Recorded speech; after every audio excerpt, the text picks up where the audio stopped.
Hi guys, Stingray Steve here. Well, a lot of people don't know that one of the reasons why the Beatles became famous was the transistor radio. And a young girl saw a piece about the Beatles on a Walter Cronkite CBS report, and she called in to a DC radio station in 1963 and wanted to hear I Want to Hold Your Hand. And the they radio station reluctantly released the record ahead of time. They had it was supposed to be released in 64 mid-January, and they played it for her. And after that, all the radio stations started playing it. Girls all over the U.S. were requesting it, and they all started playing it. And they all had transistor radios at the time. I remember when I was a little kid, around 1963, my sister got a transistor radio for Christmas, and I was so mad that I didn't get one. I was crying. And eventually I did get one, but it was like a tiny little thing, and it was so cool to be able to listen to a radio in those days. So when the Beatles came off of that plane, they had no idea that the whole country was listening to I Want to Hold Your Hand, and all the girls, mostly girls, fell in love with the Beatles. And the top 40 radio stations all over Murray to K and New York rock and roll stations were all playing his songs. And when they got off of that plane, there was girls all over the airport waiting for the Beatles, and they were just amazed that they were so popular before they even got to this country. And it's all because of the little radios that everybody had, and they were able to walk around with their girlfriends and listen. And I remember when they did arrive, my sister went to an all-girls Catholic school, and all of the girls, they came home, and the Beatles are going to be on Ed Sullivan tonight. And I remember I was sitting there. She made us all watch it together. We all sat there and we watched the Beatles on Ed Sullivan, and I think the whole country watched them. And it was amazing how they were uh, couldn't believe it themselves. And now, as soon as they got off the plane, Pepsi was sponsoring them, and they were handed a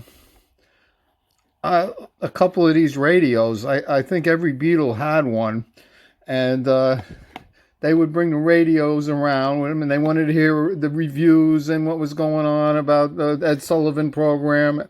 And they were in their rooms, first time in America, and they could not believe how popular their songs had become in America before they even got here. And it was the start of Beatlemania. And as you can see, I have some pictures of the Beatles holding these actual Pepsi radios. Pepsi was one of their sponsors.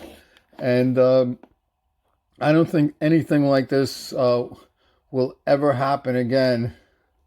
And this was over 50 years ago. And Ed Sullivan had all the rock and roll bands back then. I remember he had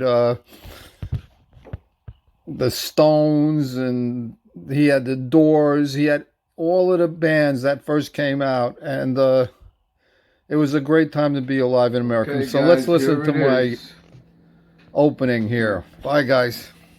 Beatles radio that I got at the yard sale, and I got it for $50. He wanted $75. I've seen them go for a lot more, and I've seen them go for less. So there's not too many around. I've only seen about 3 or 4 of these that were available at some time on the internet. And I don't have the box or the earphone, but I do have the case, which is pretty cool, and it says Japan on it, and very cool. And he had it in the sun in his case for probably for years. I'm the only one who showed any interest in it, and you can see the grill here is warped a little from excessive heat from being in this direct sun, which was not too good for the radio. Its appearance, and up here it's a little bit warped where it says "Save Pepsi, please." But this is the original radio, that same one that was handed to the Beatles. It's got a Pepsi sticker there. It's missing the one there. And on the back it says Industrial Contacts Incorporated, New York, and then under it says Japan, and it says 9 transistor, and for 1963-64, 9 transistors was a high quality radio, because most of them were 5 or 6 transistors, as I recall. So it's a cute little guy. Okay, so let's see if it works. So we got one screw in the back here, so we'll unscrew that. It's loose, wasn't too tight, and let's see if I can. Okay, I can do it by hand. Come on. I think it's okay, it's loose. Okay, so let's see if we can. There's a little chip here from opening it, so we don't want to get that any bigger. Oh, it came right off. It came right off. Okay. And wow, it's nice and clean inside. Look at, guys. Really nice and clean. I don't see any oxidation or corrosion. So at least it wasn't kept with the batteries in it, because if it was kept with the batteries in it, all of that oxidation would have spread like cancer all over the radio. And you can see, I believe these are the transistors. 1, 2, 3, 4, 5, 6, 7, 8, and one down there, 9 transistors. Okay, so they were honest. And basically most of these radios back then were 9 volt, so it's pretty rare to find one that was using C batteries. And there's cardboard in here, and I don't know what it says.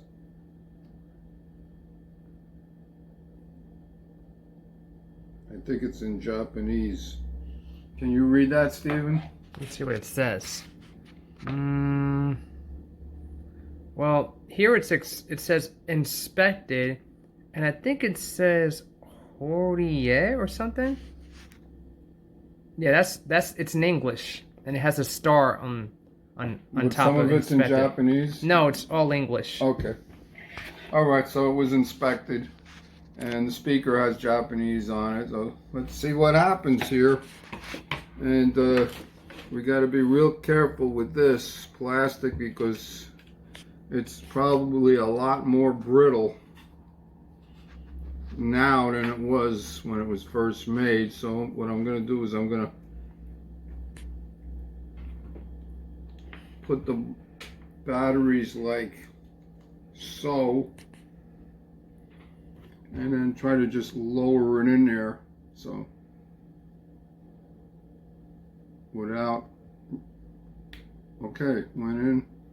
Okay, so no damage there.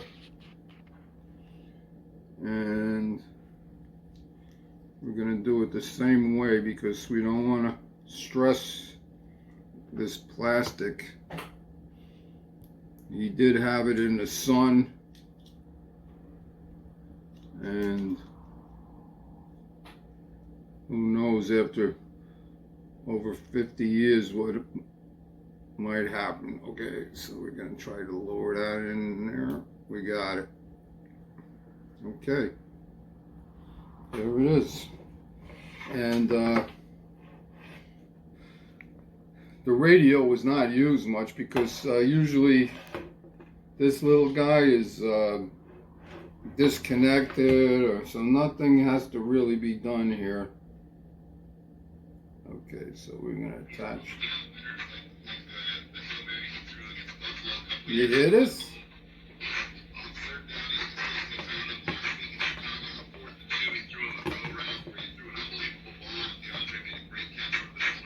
Okay, so I think for $50, at least it works. So let's see if we can. I might have to turn this around. I'm going to video it. There's a little bit of plastic here. Might be in the way. See, a little bit of plastic.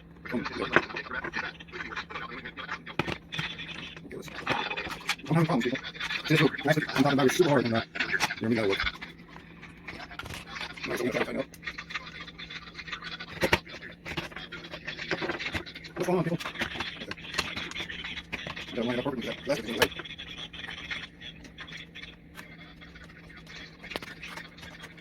Anyway. See what I'm gonna have to bend that a little bit. I know it did bend. Okay. And there's the earphone jack. I think we got it lined up now. Let's see what happens. And you gotta be real careful here because you don't want to crack it more. There we go. There we go. Okay. So let's see. That team is so well coached. That organization is so well run. They're going to win games they shouldn't, and they're going to beat teams.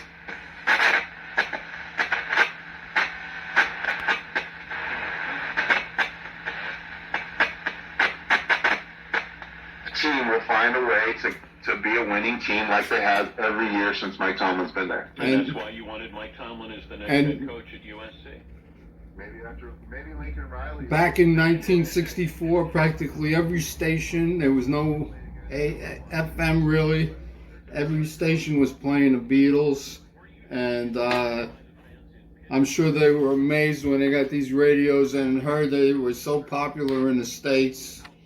And as I explained it, they released their album early, and that's why they became so famous. So it all has to, part of their fame has to do with this little transistor. So I'm happy it works. Baltimore is the most college-like atmosphere. They've got the fans. Thanks for watching. Hit that subscribe button. Festivities. We're going to try and find more stuff like this. Would do their dancing. And I'm going to keep these batteries in here for a while. I hope they don't leak. But there you have it. The Beatles Radio. Bye, everybody. And Merry Christmas.